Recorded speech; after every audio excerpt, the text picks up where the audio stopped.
Welcome to Stories of Islam, the channel where history, wisdom, and timeless lessons come to life. For centuries, the Islamic world has been a source of inspiration, shaping civilizations, science, art, and spirituality. Here, we bring you the great stories, from the lives of prophets to the rise of empires, to the timeless values that continue to guide millions around the globe. Every story is not just history, it's a journey of faith, courage, and wisdom.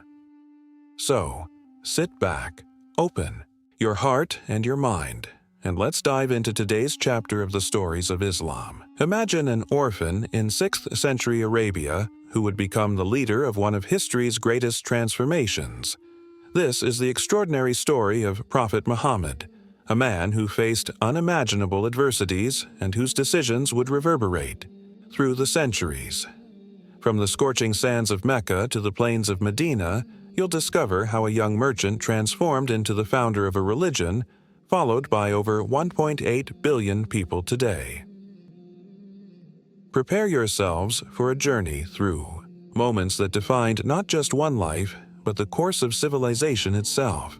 We'll walk through the dusty streets of ancient Mecca, witness intimate family moments, and experience the profound revelations that would reshape the world. This isn't just history. It's the human story behind one of mankind's most pivotal figures. Comment below. What do you already know about this extraordinary historical figure? Chapter 1. The Orphan Who Defied Destiny. The year was 570 CE, and the Arabian Peninsula was a harsh, unforgiving landscape where survival itself was an achievement. In the bustling commercial city of Mecca, a child was born who would face tragedy before he could even comprehend it. Muhammad ibn Abdullah entered a world where tribal loyalty meant everything, and being alone meant certain death. Picture the scene. The scorching desert sun beats down mercilessly on the stone houses of Mecca, their flat roofs providing precious shade for the merchants below. The air is thick with dust and the sounds of caravans preparing for long journeys across the Arabian desert. In this world, the Kaaba stands as the spiritual center, surrounded by 360 idols representing the various tribes' deities. Muhammad's father, Abdullah, died before his birth, a devastating blow in a society where a father's protection was essential. By the age of 6, tragedy struck again. His beloved mother, Amina, fell ill during a journey to Medina. Young Muhammad watched helplessly as the woman who had been his entire world slipped away, leaving him utterly alone in a merciless desert society. But fate had not finished testing him. His grandfather, Abdul Muttalib, who had taken the boy under his protective wing, died when Muhammad was only 8 years old. Picture this small child, standing at another graveside, wondering if he was cursed to lose everyone he loved. His uncle, Abu Talib, reluctantly took him in. Not out of love, but out of tribal obligation. Abu Talib was not wealthy, and another mouth to feed was a burden. Muhammad learned early that he must earn his place in the world.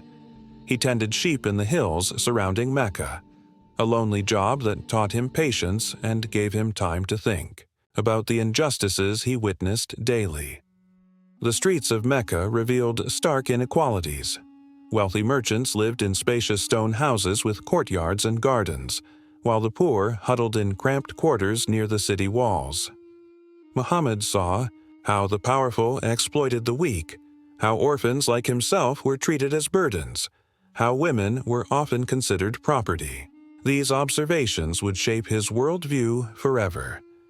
Despite his humble circumstances, something remarkable emerged from Muhammad's character. The harsh experiences that might have embittered another soul instead cultivated an extraordinary sense of empathy and justice. He became known as Al-Amin, the trustworthy one, even among those who had more reason to exploit than to trust. Chapter 2. The Trustworthy Merchant and the Unlikely Love. As Muhammad entered his 20s, his reputation for honesty in a world rife with deception began to open doors. Mecca was the commercial heart of Arabia, where caravans from Syria, Yemen, and beyond converged to trade silk, spices, and precious metals. In this environment, trust was literally worth more than gold.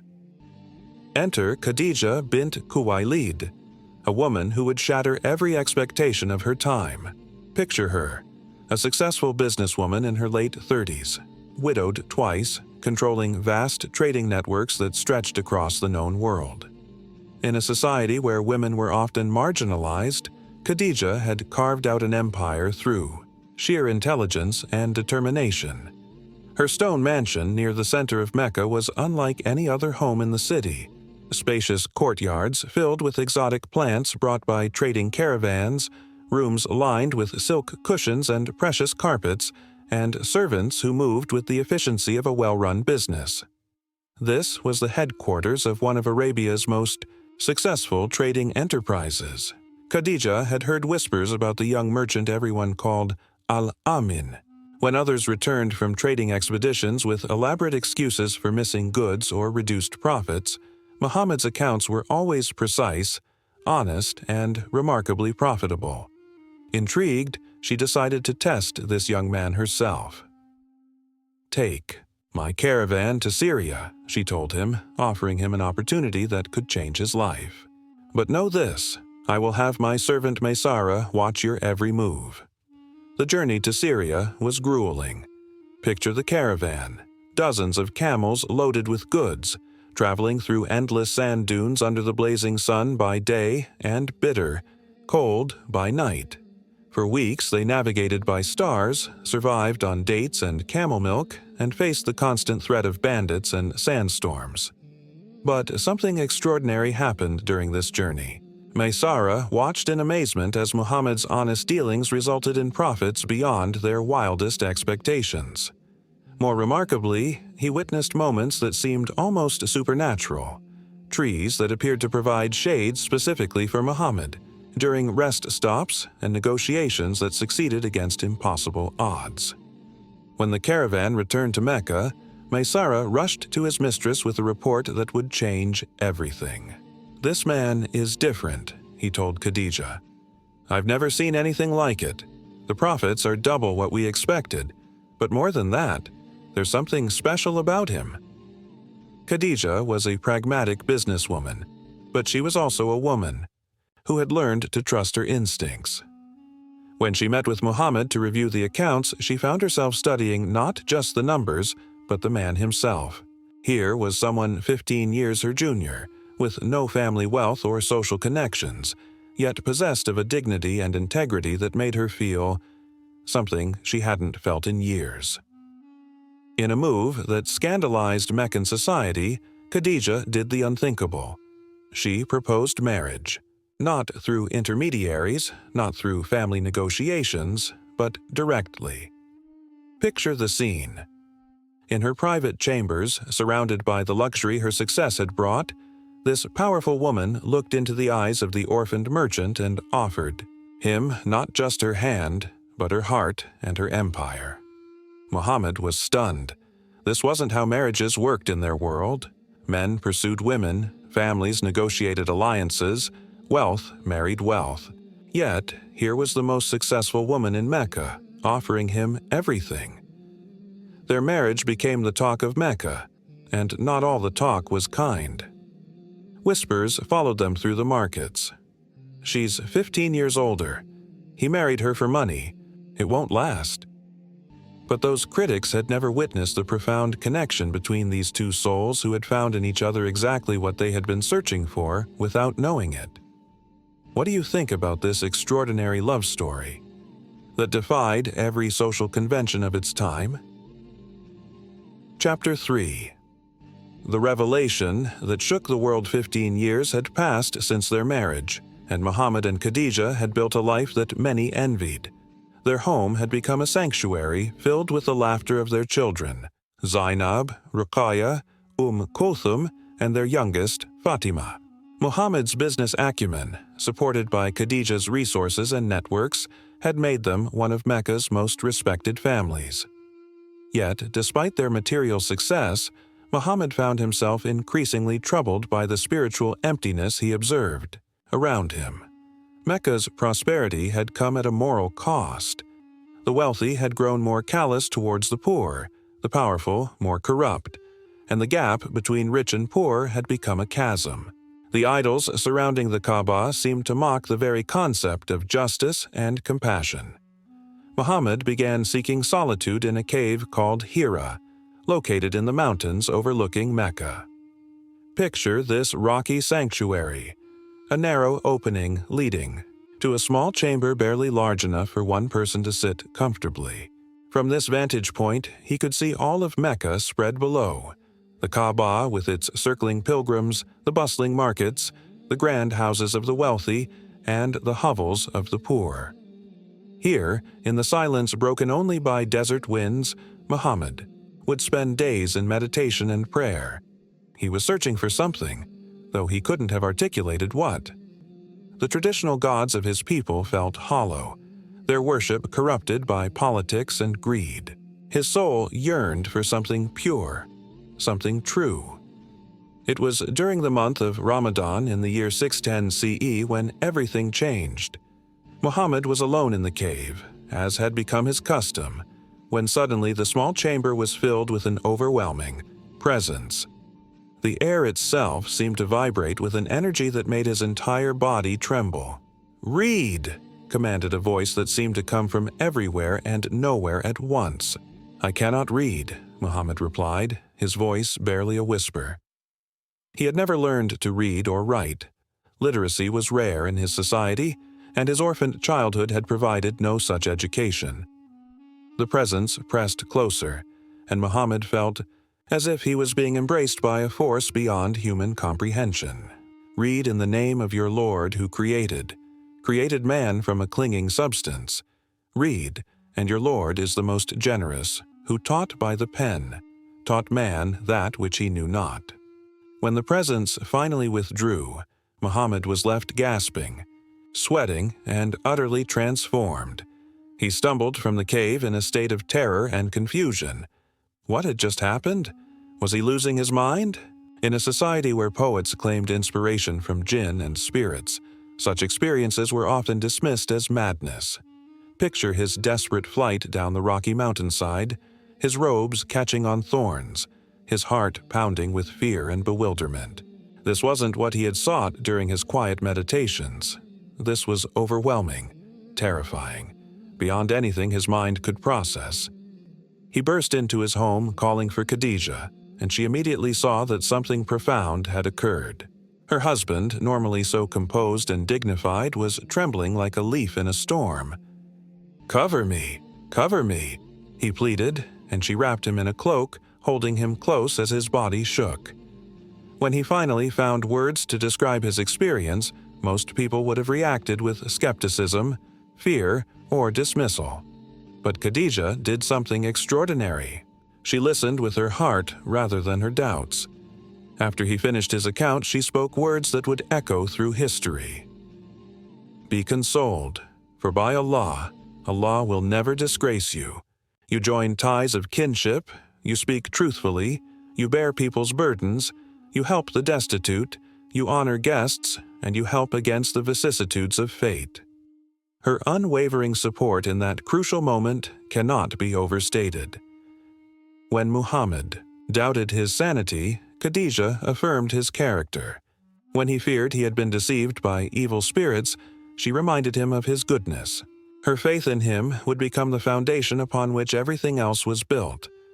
But Khadijah didn't stop at emotional support. She sought spiritual guidance. She took Muhammad to her cousin, Waraka ibn Nawfal, an elderly Christian scholar, who had studied the scriptures of various faiths. When Waraka heard Muhammad's account, his response was definitive.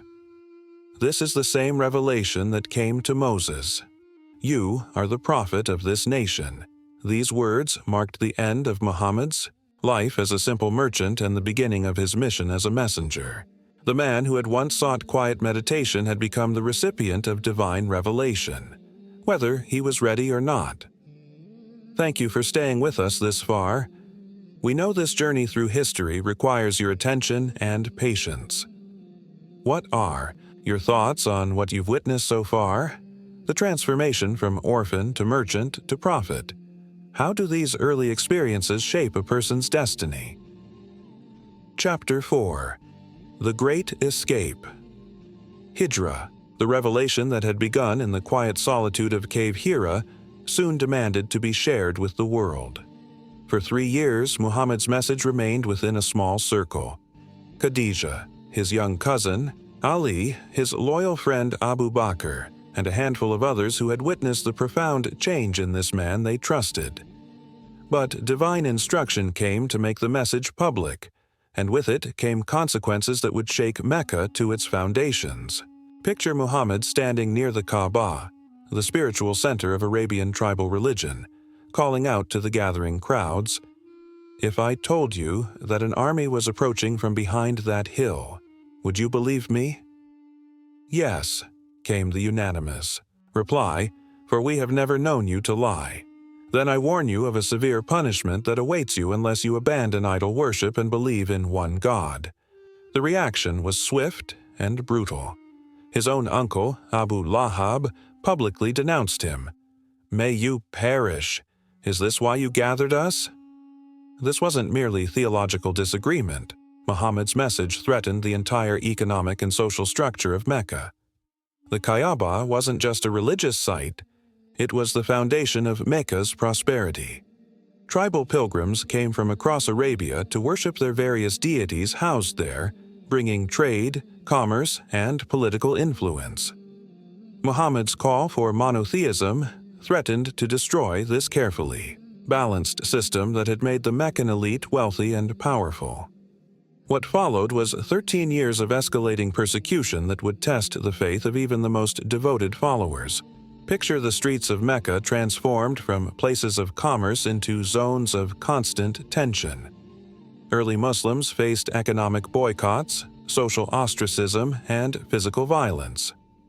Bilal, an African slave who had embraced Islam, was tortured by having large rocks placed on his chest while he lay on burning sand under the scorching desert sun. His only crime was declaring one God," when ordered to renounce his faith.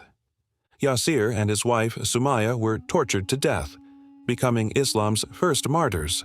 Their son Ammar was forced to watch his parents die for their beliefs. Muhammad himself wasn't immune to the violence. During prayer at the Kaaba, enemies would throw camel intestines on his back while he prostrated. They offered him wealth, power, and marriage alliances if he would abandon his message. When he refused, they plotted his assassination. The situation became untenable after 2 devastating personal losses. First, his beloved uncle Abu Talib died. Though Abu Talib never embraced Islam, his tribal protection had kept Muhammad physically safe. Then, in the same year, known as the Year of Sorrow, Khadijah passed away. Picture Muhammad at Khadijah's deathbed, holding the hand of the woman who had been his anchor for 25 years. She had been his first convert, his emotional support. Through every crisis, the mother of his children and his closest advisor. Her final words to him were reportedly a reminder to trust in Allah's plan, even when that plan seemed impossible to understand. With both his physical protector and spiritual companion gone, Muhammad's position in Mecca became hopeless. The persecution intensified, and it became clear that the small Muslim community would be annihilated if they remained. Then came an unexpected opportunity. A delegation from Yathrib, a city about 320 kilometers north of Mecca, approached Muhammad with an extraordinary proposal. Their city was torn apart by tribal warfare, and they had heard of this man whose message emphasized justice, equality, and peace. Would he come and lead them? The decision to leave Mecca, the Hijrah, was agonizing. This was Muhammad's birthplace, the city of his ancestors, the location of the Kaaba that he revered. But divine guidance made it clear the message must survive, and survival required escape. The actual departure was fraught with danger. Meccan leaders had discovered the planned migration and posted guards on every road leading out of the city. They offered a massive reward, 100 camels for Muhammad's capture, dead or alive. On the night of departure, Muhammad made an audacious decision. He asked Ali to sleep in his bed, wearing his green cloak to deceive any potential assassins. Meanwhile, he and Abu Bakr slipped out through a back window and made their way to a prearranged hiding place, a cave called Thar, located south of Mecca, in the opposite direction from their intended destination. Picture the scene. Two men in their 50s, crammed into a narrow cave barely large enough for both of them, listening to the sounds of search parties passing just meters away. For 3 days and nights they remained hidden, while Abu Bakr's son brought them food and information about the pursuit. Legend tells that when the searchers approached their cave, a spider had spun its web across the entrance and a dove had built its nest there, signs that convinced the pursuers no one had entered recently. Whether divine intervention or fortunate coincidence, these details became part of Islamic tradition. After 3 days, when the immediate pursuit had moved elsewhere, they began the arduous journey to Medina. Picture their 8-day trek through desert terrain, traveling by night to avoid detection, navigating by stars, surviving on dates and water, always listening for the sound of approaching horses. The journey that took merchant caravans 12 days in comfort became an 8-day test of endurance and faith. They were no longer wealthy merchant and successful businessmen. They were refugees, fleeing for their lives, carrying nothing but hope and an unshakable belief in their mission. When they finally reached the outskirts of Medina, everything changed. Instead of the hostile reception they had known in Mecca, they were greeted by crowds of supporters singing welcome songs. Children ran alongside their camels, women ululated from rooftops, and the entire city seemed to celebrate their arrival. This wasn't just a change of location. It was the beginning of an entirely new phase of Islamic history. The persecuted minority in Mecca would become the foundation of a new society in Medina, one built on the principles that had cost them everything to preserve. Chapter 5. The Leader Who United the Tribes. The transformation from persecuted refugee to respected statesman didn't happen overnight, but Muhammad's approach to leadership in Medina revealed the full scope of his vision. Here was a man who had lost everything: his home, his wealth, his family's protection, yet arrived in a new city not seeking revenge, but determined to build something unprecedented in Arabian society. Medina, in 622 CE, was a city fracturing under the weight of its contradictions. Picture the scene. Ancient tribal feuds between the Aws and Khazraj tribes had turned neighborhoods into battlegrounds. Jewish tribes, the Banu Kainuka, Banu Nadir, and Banu Qurayza, lived in heavily fortified quarters, their loyalty uncertain. Into this volatile mixture came roughly 70 Muslim refugees from Mecca, homeless and dependent on the charity of local converts. Most leaders would have focused on consolidating power among their own followers. Muhammad did something revolutionary. He created the Constitution of Medina, a document that established principles of governance that wouldn't be seen in Europe for another 1,000 years. The Constitution declared that all inhabitants of Medina, regardless of religion or tribal affiliation, formed one community, the Ummah. Jews would practice Judaism, pagans would follow their traditional beliefs, and Muslims would follow Islam, but all would be equal under a unified legal system. Picture the radical nature of this concept. In a world where tribal identity determined everything, Muhammad was proposing citizenship based on residence and mutual responsibility rather than blood or belief. But documents mean nothing without the ability to enforce them, and Muhammad faced immediate tests of his leadership. The first came from his own followers. Many of the Meccan refugees, called muhajirun, had arrived in Medina with nothing but the clothes on their backs.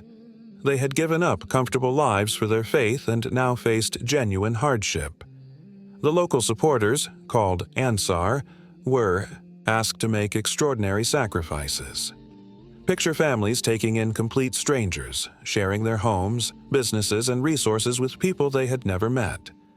Some of the Ansar literally divided their property in half, giving one portion to their Meccan brothers.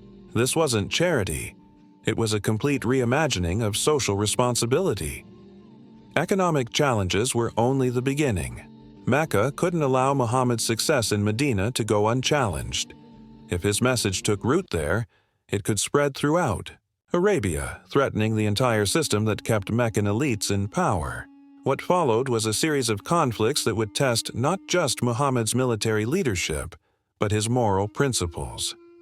The Battle of Badr in 624 CE became the defining moment of early Islamic history. Picture this: 313 poorly equipped Muslims, many of whom had never held a sword, facing nearly 1,000 well-armed Meccan warriors. The odds were so overwhelming that defeat seemed inevitable. But something extraordinary happened on that desert battlefield. The Muslim force, united by something stronger than tribal loyalty, achieved a stunning victory that reverberated throughout Arabia. More significantly, Muhammad's conduct after the battle revealed the kind of leader he had become. When prisoners were taken, Muhammad insisted they be treated with dignity, revolutionary in a society where prisoners were often enslaved or executed. He ordered that literate prisoners could earn their freedom by teaching Muslim children to read and write. Picture this: using captives not for labor or ransom, but for education. This was statesmanship of the highest order. However, leadership in such turbulent times required difficult decisions that tested Muhammad's principles. When the Jewish Banu Qaynuqa tribe broke their treaty obligations during wartime, Muhammad faced a choice between mercy and security. His decision to exile them rather than execute the men, as was the custom, demonstrated both justice and pragmatism. The Constitution of Medina wasn't merely theoretical, it created practical solutions to real problems. When disputes arose between different communities, Muhammad established courts that applied consistent principles rather than favoring one group over another. When economic inequality threatened social stability, he instituted systems of taxation and charity that redistributed wealth. When tribal feuds threatened to tear the city apart, he created new bonds of brotherhood that transcended ancient rivalries. Perhaps most remarkably, Muhammad was building not just a city-state, but a new model of human organization. Picture the social innovations taking place in 7th century Medina. Women were granted property rights, slaves could earn their freedom through education or service, orphans received guaranteed support, and the wealthy were legally obligated to care for the poor. These weren't merely religious reforms, they were revolutionary changes in how society could function. In a world where might made right, Muhammad was proving that justice and compassion could create more lasting strength than swords and fear. The ultimate test came in 629 CE when Muhammad made a decision that stunned both his followers and his enemies. He announced his intention to return to Mecca, not as a conqueror, but as a pilgrim. Picture the audacity of this moment. The man they had tried to assassinate, whose followers they had tortured and killed, was coming home to make a pilgrimage to the very sanctuary they controlled. The negotiations that followed resulted in the Treaty of Hudaybiyah, an agreement that many of Muhammad's followers initially considered a humiliating compromise. He agreed to return without completing his pilgrimage, to send back any Meccans who joined him without permission, and to maintain peace for 10 years. But Muhammad understood something his critics missed. This treaty wasn't a defeat, it was a strategic victory. By establishing peace, he freed his community to focus on internal development and external expansion. Within 2 years, more people converted to Islam during this period of peace than had converted during all the years of conflict. We're truly grateful that you've remained with us through this remarkable journey. The story of how one man's vision transformed not just a city, but the course of human history, demonstrates the power of principled leadership in the face of seemingly impossible challenges. The best is yet to come as we reach the climactic conclusion of this extraordinary life. When the Meccans eventually broke the treaty by attacking Muhammad's allies, he had the moral authority and military strength to respond decisively. In 630 CE, 10,000 Muslims marched on Mecca, not as vengeful exiles returning to destroy their enemies, but as fellow Arabs coming to liberate their homeland. Picture the scene. The massive army that approached Mecca wasn't coming to sack the city or slaughter its inhabitants. Muhammad had given strict orders: no fighting unless attacked, no destruction of property, no harm to civilians. When Mecca surrendered without significant resistance, Muhammad's first act was to grant general amnesty to all his former enemies. Standing before the Kaaba, where he had once been mocked and persecuted, Muhammad didn't deliver a speech of triumph or revenge. Instead, he asked the assembled Meccans, "What do you expect from me?" When they replied that they expected nothing but kindness from a noble brother and nephew, he declared, "Go, you are free." This moment encapsulated everything Muhammad had become during his years in Medina. The orphaned merchant who had fled for his life 8 years earlier had returned as a statesman, a military leader, a social reformer, and a spiritual guide who chose forgiveness over revenge, unity over division. His final pilgrimage to Mecca in 632 CE brought together over 100,000 Muslims from across Arabia.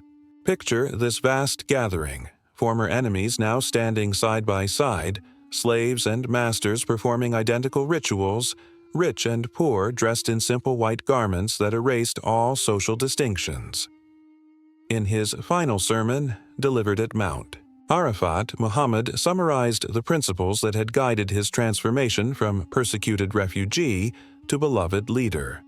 All mankind is from Adam and Eve. An Arab has no superiority over a non-Arab, nor a non-Arab over an Arab. Also, a white has no superiority over a black, nor a black over a white, except by piety and good action. Muhammad's journey shows us how one individual can truly change the course of human history. From the trials of a difficult childhood to leading a spiritual and social revolution, his life demonstrates the power of perseverance and conviction. The orphaned boy who tended sheep in the hills around Mecca became the founder of a faith that would reshape civilization itself. But perhaps the most remarkable aspect of his story is how his early experiences of loss, rejection, and struggle shaped his later commitment to justice, compassion, and inclusion. The man who knew what it meant to be powerless never forgot to protect the powerless when he gained power. The refugee who had been welcomed in Medina made sure his community would always welcome refugees. His marriage to Khadijah showed that love could transcend social conventions. His constitution in Medina proved that diverse communities could live together in peace and mutual respect. His treatment of enemies demonstrated that forgiveness could be stronger than revenge.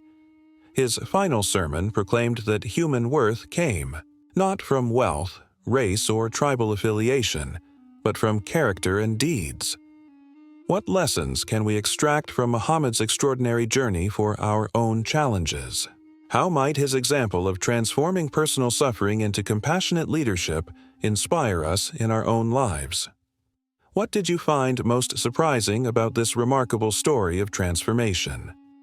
The legacy he left behind continues to influence over 1.8 billion people today, but the principles he championed, justice, mercy, equality, and the courage to stand for what is right even when it costs everything, remain as relevant now as they were 14 centuries ago. What are your thoughts on this incredible journey from orphaned child to world-changing leader? Share your reflections in the comments below. Subscribe to our channel for more fascinating explorations of history's most remarkable figures, and don't miss our next video, The Secrets Behind the Construction of the Great Pyramids, an investigation that will revolutionize everything you think you know about ancient Egypt.